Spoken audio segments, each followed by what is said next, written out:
प्रिय छात्रों, आज मैं संस्कृत व्याकरण पर चर्चा करता हूँ, जिसका अध्याय कारक और विभक्ति। संस्कृत व्याकरण में कारक, विभक्ति, वचन आदि का अपना विशेष महत्व होता है। कारक का अर्थ होता है करने वाला। किसी भी कार्य के निष्पादन अथवा संपन्न कराने में संज्ञा, सर्वनाम, विशेषण, वाची पदों का प्रत्यक्ष संबंध कारक से ही होता है। कारक के बिना क्रिया संपन्न नहीं हो सकती है। इसलिए क्रिया के साथ जिन शब्दों का प्रत्यक्ष अथवा सीधा संबंध रहता है उन्हें कारक कहा जाता है। उदाहरण स्वरूप, राम ने रावण को लंका में बाण से मारा। इस वाक्य में क्रियापद क्या है? राम है। राम, रावण, बाण, लंका सभी का सीधा संबंध है, इसलिए चारों पद क्या है? कारक के अंतर्गत आते हैं। अब रह गई दूसरी बात, विभक्ति, जिससे कारकों की विशेष अवस्थाओं वचनों को अलग अलग किया जाए, उसे विभक्ति कहा जाता है। विभक्तों की संख्या 8 है, लेकिन मुख्यतः 7 ही मानी गई है, जैसे प्रथमा, द्वितीया, तृतीया, चतुर्थी, पंचमी, षष्ठी और सप्तमी। अब इसी के अंतर्गत हम लोग समझते हैं वचन को। वचन क्या है? तो संख्या का बोध कराने के लिए व्याकरण में 3 वचनों का विधान किया गया है। संस्कृत व्याकरण में पहला है एक वचन, द्विवचन और बहुवचन। एक वचन से एक ही व्यक्ति या वस्तु का बोध होता है। द्विवचन से 2 व्यक्ति या वस्तु का बोध होता है। बहुवचन से 3 या उससे अधिक व्यक्तियों या वस्तुओं का बोध होता है। जैसे बालकः, बालकः कहने से एक वचन का बोध होता है, एक बालक। बालको, बालको कहने से द्विवचन का बोध होता है, जिससे यहाँ 2 बालक हैं। और बालका, ऐसा कहने से 3 या 3 से अधिक बालकों का बोध होता है। आगे जैसे है कारक भेद। संस्कृत व्याकरण में कारक के 6 भेद माने गए हैं। मुख्यतः कर्ता, कर्म, करण, संप्रदान, अपादान और अधिकरण। कारकों के साथ ही संबंध और संबोधन भी जुड़े हुए रहते हैं।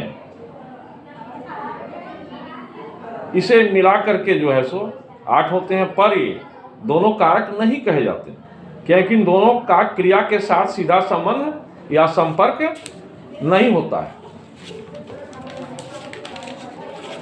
तो अब रह गई बात कि कर्ता कारक। कर्ता कारक है क्या? तो क्रिया के करने वाले को कर्ता कारक कहते हैं। जैसे राम ने रावण को मारा, इस वाक्य में राम क्या है? कर्ता है। मारा क्या है? क्रिया है, कर्म कारक। क्रिया का प्रभाव जिस पर पड़ता है उसे हम कर्म कारक कहते हैं।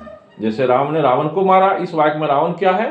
तो कर्म है, करण कारक। क्रिया के साथ साधन को करण कारक कहते हैं। जैसे राम ने रावण को बाण से मारा, इस वाक्य में बाण क्या है? करण कारक है। आपादान, कर्ता जिसके लिए क्रिया करना चाहता है उसे संप्रदान कारक कहते हैं, संप्रदान कारक कहते हैं। संप्रदान कारक, जैसे धनी निर्धन को धन देता है, इस वाक्य में निर्धन क्या है? संप्रदान कारक है। आपादान कारक उसके बाद होती है, संप्रदान के बाद।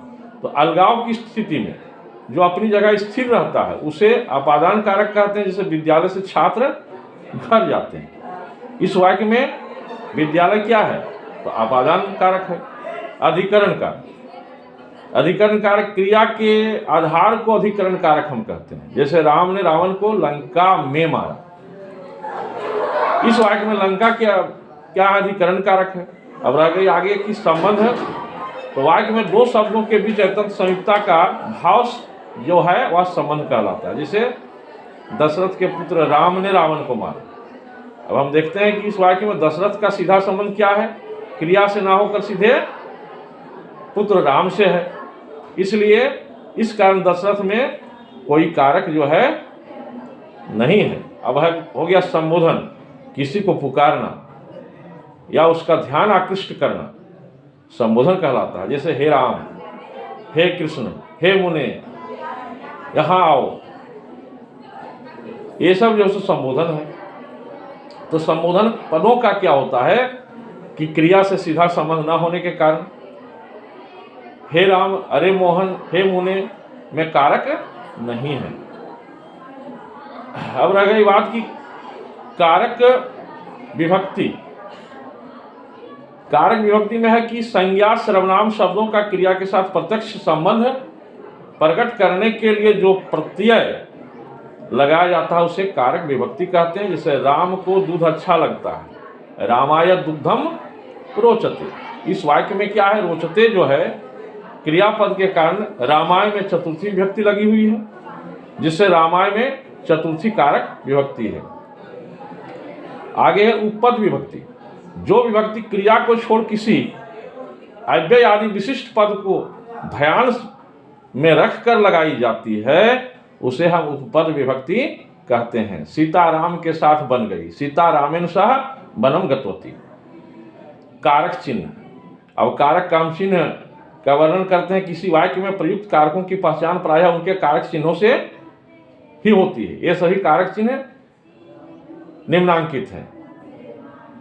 कर्ता, ने, कर्म, को, करण, से या ने के द्वारा, संप्रदान, को के लिए, आपादान, पंचमी से यहाँ अलगाव के अर्थ में इसका प्रयोग होता है। संबंध, का, की, के, रा, री, रे इत्यादि। अधिकरण का चिन्ह में और पर होता है और संबोधन का चिन्ह हे और अरे होता है। आज जो बताया गया इन सबों को स्मरण रखना है, ध्यान से इसे समझना है और फिर अगला दिन जो है सो आगे कुछ बताया जाएगा व्याकरण से संबंधित बातों को। आज इसी को हम यहाँ विराम देते हैं।